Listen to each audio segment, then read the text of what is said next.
The upper limb is the region of the skeleton that is well known for its mobility. It is the area of the skeleton that is able to grip and conduct fine motor skills. It is stabilized and supported by various muscles that are attached to the ribs and vertebrae. The arm is the longest and first segment of the upper limb. It extends from shoulder to the level of the elbow. It consists of the humerus and has a posterior and anterior compartment. The upper limb may be regarded as a multi-jointed lever that is freely movable on the trunk at the shoulder joint. The upper limb can be divided into shoulder, arm, forearm, elbow, wrist, and hand. The hand, which is the major tactile organ of the human beings, is placed in such a unique way that it is able to reach any part on the body. Its basic design is different from other primates and mammals in that it has an inborn ability to grip objects between the thumb and index finger.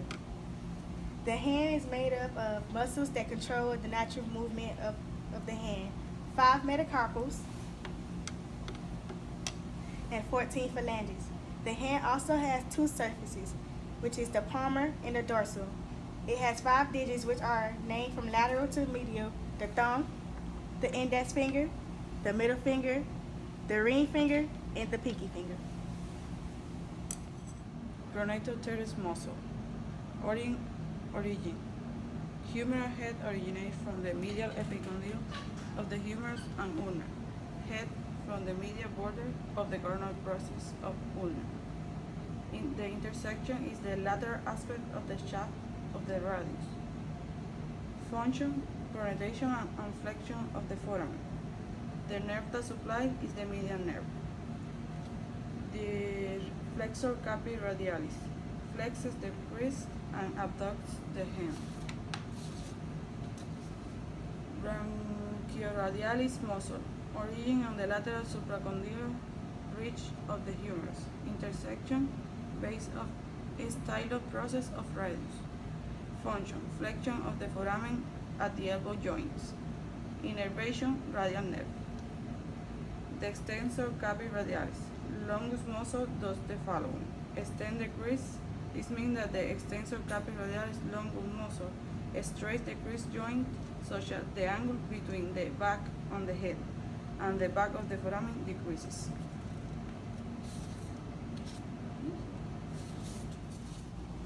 The biceps. The bicep is a large muscle at the front of the upper arm that flexes the forearm. The large muscle at the back of the thigh that flexes the knee joint. So the biceps, you found 3 parts: the bicep brachii, the bicep brachialis, and the bicep brachioradialis. The bicep brachii.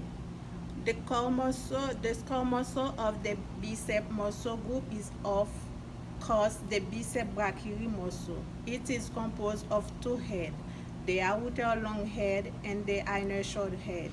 The bicep brachii is responsible for flexing the elbow and rotating the forearm. The bicep brachii is a biarticular muscle, which means that it helps control the motion of 2 different joints, the shoulder and the elbow. The function of the biceps at the elbow is essential to the function of the forearm in lifetime. The bicep brachii is the most prominent muscle in the upper arm. It consists of 2 heads that originate from different spots of the scapula. The head converge into one muscle that attaches at the radialis tuberosity on the radius. The bicep brachialis. The bicep brachialis originates from the anterior surface of the distal half of the humerus near the insertion of the deltoid muscle, which is embraced by 2 angular processes.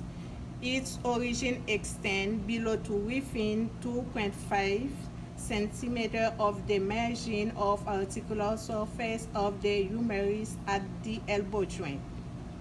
The brachialis muscle is located in the upper arm. It lies underneath the bicep muscle.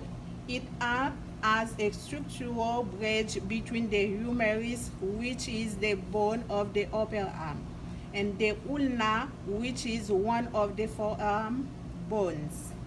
The brachialis is a muscle in the upper arm that flexes the elbow joint. It lies deeper than the biceps brachii and is a synergist that assists the biceps brachii in flexing at the elbow. It makes up part of the floor of the region known as the cubital fossa. The biceps brachioradialis. The brachioradialis muscle is located in the forearm. It enables flexion of the elbow joints. The muscle also assists with pronation of supination of the forearm. The deltoid. What kind of muscle is the deltoid? In human anatomy, the deltoid muscle is the muscle forming the rounded contour of the shoulder. Anatomically, it appears to be made of three distinct sets of fibers, though electromyography suggests that it consists of at least 7 groups that can be independently coordinated by the nervous system.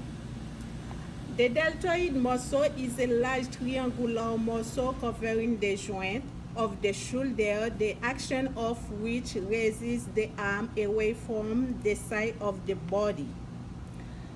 So the deltoid consists of 3 fiber groups: the anterior, lateral, and posterior deltoids. The anterior deltoid, also known as the front delt, connects the collarbone to the humerus, the large bone of the upper arm. The deltoid tuberosity is a raw, triangular area of the anterolateral, that means front side surface of the middle of the humerus, to which the deltoid muscle attached. The movement of the deltoid. The deltoid moves and stabilizes the shoulder joints. The movement of the different deltoid parts can interact both synergistically and antagonistically depending on the specific part and the position of the humerus. The deltoid is the most important abductor of the shoulder joint. The abduction is mainly initiated and held by the acromiopar. Both the clavicular and spinal part function as abductor up to 60 degrees and abductor over 60. Furthermore, the clavicular part causes an inward rotation and anteversion, the spinal part, and outward rotation and retroversion. The triceps brachii muscle, Latin for the three-headed muscle of the arm, is a large muscle on the back of the upper limb of many vertebrates. It is the muscle principally responsible for extension of the elbow joint, which is the straightening of the arm. The structure of this triceps brachii muscle, you can see that the long head arises from the infraglenoid tubercle of the scapula. It extends distally anterior to the teres minor and the posterior to the teres minor.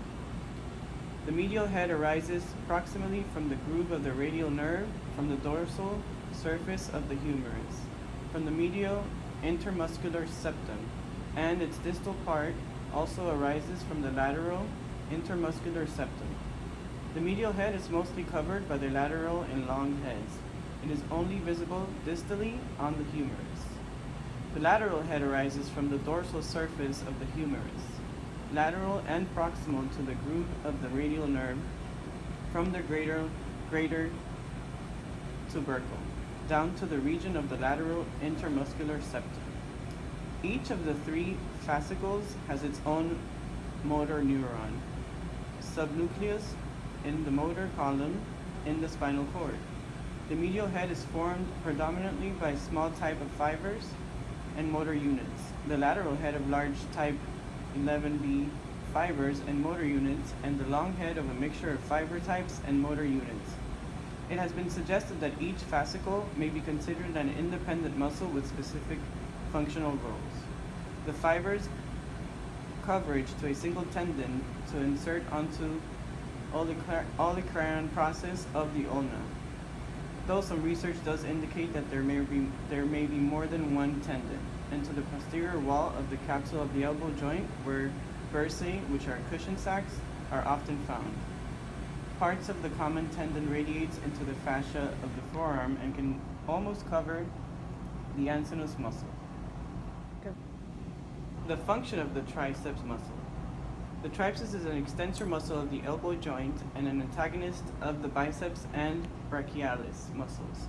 It can also fixate the elbow joint when the forearm and the hand are used for fine movements. An example, when writing. It has been suggested that the long head fascicle is employed when sustained force generation is demanded, or when there is a need for a synergistic control of the shoulder and elbow, or both.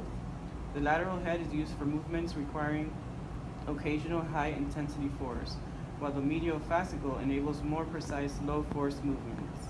With its origin on the scapula, the long head also acts on the shoulder joint, and it's also involved in retroversion and adduction of the arm.